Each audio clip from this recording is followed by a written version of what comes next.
जय विष्णु भगवान। निर्जला एकादशी का व्रत कर रहे हैं तो इस व्रत में भीमसेनी एकादशी व्रत की कथा जरूर पढ़ें। इसके बिना व्रत नहीं होता है पूरा। निर्जला एकादशी व्रत कथा। युधिष्ठिर ने व्यास जी से कहा, ज्येष्ठ मास के शुक्ल पक्ष की जो एकादशी आती है उसका नाम क्या है और इस दिन कैसे व्रत करना चाहिए। लेकिन भीम ने कहा, मुझसे एकादशी व्रत नहीं होता है।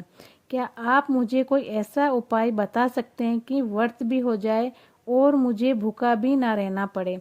भीमसेन की बात सुनकर व्यास जी ने कहा, यदि तुम्हें स्वर्गलोक की प्राप्ति अभिष्ट है और नरक को दूषित समझते हो तो दोनों पक्षों की एकादशी को भोजन ना करना। भीमसेन बोले, मैं आपके सामने सच्ची बात कहता हूँ, एक बार भोजन करके भी मुझे व्रत नहीं किया जा सकता, फिर उपवास करके तो मैं रह ही कैसे सकता हूँ। मेरे उदर में भूख नामक अग्नि सदा प्रज्वलित रहती है, जो तभी शांत होती है जब मैं अधिक से अधिक खाना खाता हूँ। इसीलिए महामुनि, मैं सिर्फ साल में केवल एक ही उपवास कर सकता हूँ जिसे स्वर्ग की प्राप्ति सुलभ हो और जिसके करने से मैं कल्याण का भागी हो सकूं। ऐसा कोई एक व्रत निश्चित करके बताइए।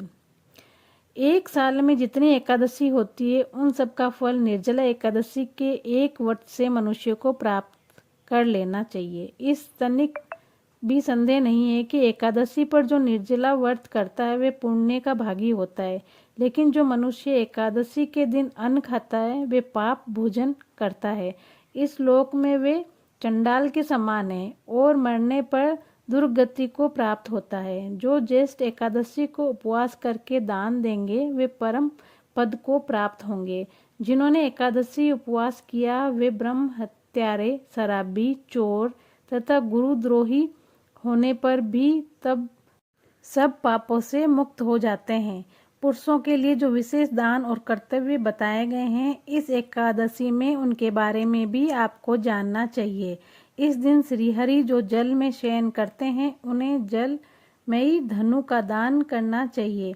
इससे पहले उनका पूजन करें। इसके बाद पर्याप्त दक्षिणा देकर ब्राह्मणों को दान देना चाहिए। जिन्होंने शम, दम और दान में तीनों तरह से श्री हरि की पूजा और रात्रि में जागरण करते हुए इस निर्जला एकादशी का व्रत किया, उन्होंने अपने न सिर्फ अपनी पीढ़ी को बल्कि आप 7 बीती 100 पीढ़ियों की और आने वाली 100 पीढ़ियों को भगवान वासुदेव के परम धाम में पहुंचा दिया।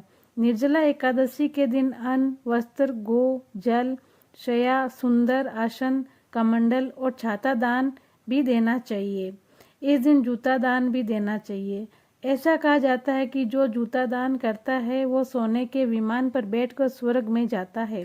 जो इस एकादशी की महिमा को भक्तिपूर्वक सुनाता है तथा जो भक्तिपूर्वक उसका वर्णन करता है वे दोनों स्वर्ग लोक में जाते हैं।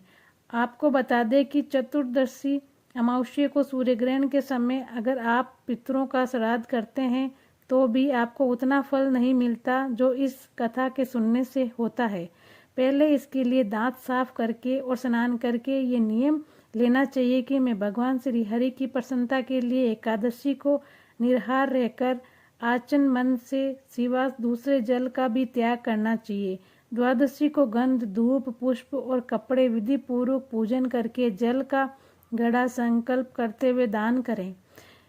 मैं यथोचित रूप से पालन करूंगा। व्यास जी ने कहा, भीम, ज्येष्ठ मास में सूर्य वृक्ष राशि में हो और मिथुन राशि पर शुक्ल पक्ष में जो एकादशी हो उसका परले पूर्वक निर्जला व्रत करो। केवल कुल्ला या आचमन करने के लिए मुख में जल डाल सको उतना ही लो, उसको छोड़कर और किसी प्रकार का जल मुख में ना डालें। ये व्रत का नियम है। एकादशी को सूर्यास्त के, द्वादशी के सूर्य उदय तक आपको जल का त्याग करना है।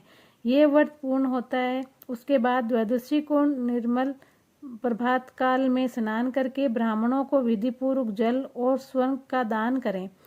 उन्होंने कहा कि भीमसेन, ज्येष्ठ मास में शुक्ल पक्ष की जो शुभ एकादशी होती है उसका निर्जला व्रत करना चाहिए। उस दिन ज्येष्ठ ब्राह्मण गणों को शक्कर के साथ जल के घड़े में दान करना चाहिए। ऐसा करने से मनुष्य भगवान विष्णु के समीप पहुँचता है। इसके बाद द्वादशी एकादशी व्रत का पारण करना चाहिए। इस दिन ब्राह्मण भोज कराने के बाद स्वयं भोजन करें। जो इस प्रकार पाप नाशिनी एकादशी का व्रत करता है वे सब पापों से मुक्त हो जाता है। ये सुनकर भीमसेन भी इस शुभ एकादशी का व्रत आरंभ कर दिया। तब से ये लोक में पांडव द्वादशी के नाम से भी विख्यात है। बोले विष्णु भगवान की जय।